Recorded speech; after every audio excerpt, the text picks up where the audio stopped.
Sabe o asfalto novo na rua? Ou os socorristas que trabalham num grande evento da cidade? A gente já parou para pensar de onde vem o dinheiro para pagar tudo isso? Bom, a resposta para quase tudo que envolve gasto do governo passa por um processo com um nome que talvez pareça complicado: licitação. Mas entender como isso funciona é fundamental, porque no fim das contas, a gente está falando do nosso dinheiro e do nosso futuro. Para a coisa ficar mais clara, vamos pegar um exemplo real. Há pouco tempo, foi aberta uma licitação de mais de R$ 1.600.000. O objetivo? Contratar uma empresa para recapear várias ruas lá na cidade de Dois Irmãos do Buriti, em Mato Grosso do Sul. Ou seja, um valor bem específico para uma necessidade bem real da população. Ok, mas como é que essa grana toda é gerenciada? O valor para o asfalto em uma única cidade é só uma gota no oceano, né? Por trás de cada centavo que sai dos cofres públicos, existe um processo administrativo bem complexo que foi criado justamente para garantir que os recursos sejam usados do jeito certo. E esse processo é a licitação. Pensa nela como se fosse uma grande competição. O governo precisa de alguma coisa, que pode ser desde o asfalto até um serviço de primeiros socorros. E aí ele lança um desafio. Qual empresa pode oferecer o melhor serviço, com a melhor qualidade e, claro, pelo melhor preço? A ideia toda é garantir que o dinheiro público seja usado da forma mais eficiente e mais justa possível. E a escala disso tudo é uma coisa impressionante. Vai desde um projeto pequeno, local, como esse que a gente viu, até ambições gigantescas que movem a infraestrutura de um país inteiro. E os valores que estão em jogo? A gente está falando de bilhões, muitos bilhões de reais. Para a gente ter uma noção do tamanho da coisa, só no início de 2026, o Brasil tem projeção de leilões que, somados, chegam a dezenas de bilhões de reais. Pensa só, são 9,3 bilhões para uma malha rodoviária em São Paulo, 7,3 bilhões para outra em Minas Gerais, 6,2 bilhões para saneamento em Goiás. São valores que têm o poder de transformar estados inteiros. Mas, nem todos são cifras bilionárias. No outro extremo, a gente tem a Prefeitura de Papanduva, lá em Santa Catarina, que abriu um edital de R$ 114.500. A meta? Contratar brigadistas e socorristas para garantir a segurança nos eventos da cidade. É um valor muito menor, claro, mas com impacto igualmente vital para a comunidade. Pois é, mas com tanta grana rolando, o que acontece quando o sistema falha?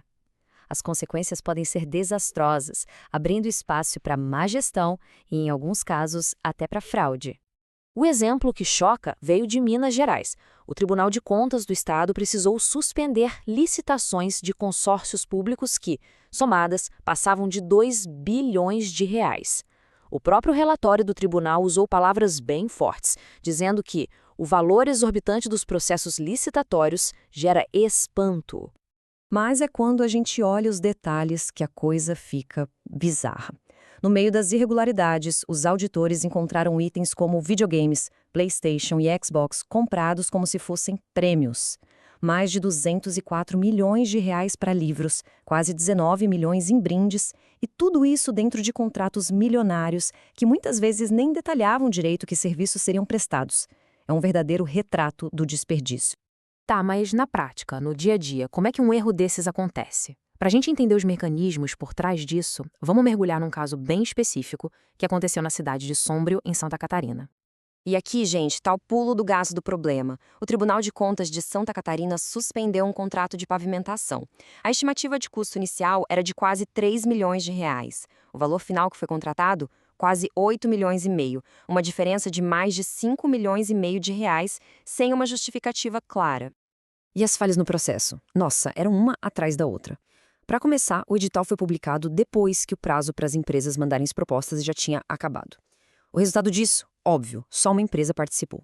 E para piorar, documentos que são essenciais, como projetos de orçamentos, simplesmente não estavam disponíveis publicamente, ferindo os princípios mais básicos de transparência e competição. Ok, com um cenário desses, a gente fica pensando, e agora? Existe alguma proteção? Felizmente, a resposta é sim. Existem mecanismos de controle para fiscalizar e intervir quando algo dá errado. São os verdadeiros cães de guarda do dinheiro público. E o principal desses cães de guarda é o Tribunal de Contas, o famoso TCE. É um órgão independente e a missão dele é exatamente essa: fiscalizar como o dinheiro público é usado. Foi o TCE que agiu tanto no caso de Sombrio quanto naquele escândalo de Minas Gerais, investigando se os gastos eram legais e eficientes. E como eles agem? Basicamente, o processo de fiscalização segue algumas etapas bem claras. Primeiro, vem a detecção, quando os auditores encontram um problema ou chega uma denúncia. Depois, a investigação, para confirmar as falhas. Em seguida, a intervenção, que é quando eles suspendem o contrato para evitar mais prejuízo. E, por fim, a justificativa, a hora em que os responsáveis precisam se explicar. Mas, convenhamos, só apagar incêndio não é o ideal, né? A grande questão que fica é: como a gente pode construir um sistema melhor, com soluções proativas que evitem que essas falhas sequer aconteçam?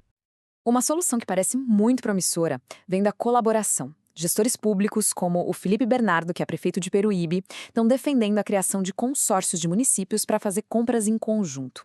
Como ele mesmo disse, ao comprar em grande escala, os ganhos para os municípios seriam enormes. A lógica é bem simples, na verdade. Juntos, os municípios ganham mais poder de barganha, conseguem preços muito melhores e ainda criam processos mais transparentes e mais fortes. É um jeito de fortalecer o sistema de dentro para fora, sabe? Prevenindo as irregularidades antes mesmo que elas tenham chance de acontecer. Então, no fim das contas, a grande pergunta que fica é esta: da pavimentação de uma rua na nossa cidade até a construção da infraestrutura de uma nação inteira, como a gente pode garantir que cada real gasto sirva de verdade ao bem público? E a resposta para isso? Bom, ela começa com uma palavra: transparência. E a vigilância, a fiscalização de verdade, começa com cada cidadão bem informado, que entende a importância desse processo e cobra a responsabilidade. Afinal, o dinheiro é público, é nosso.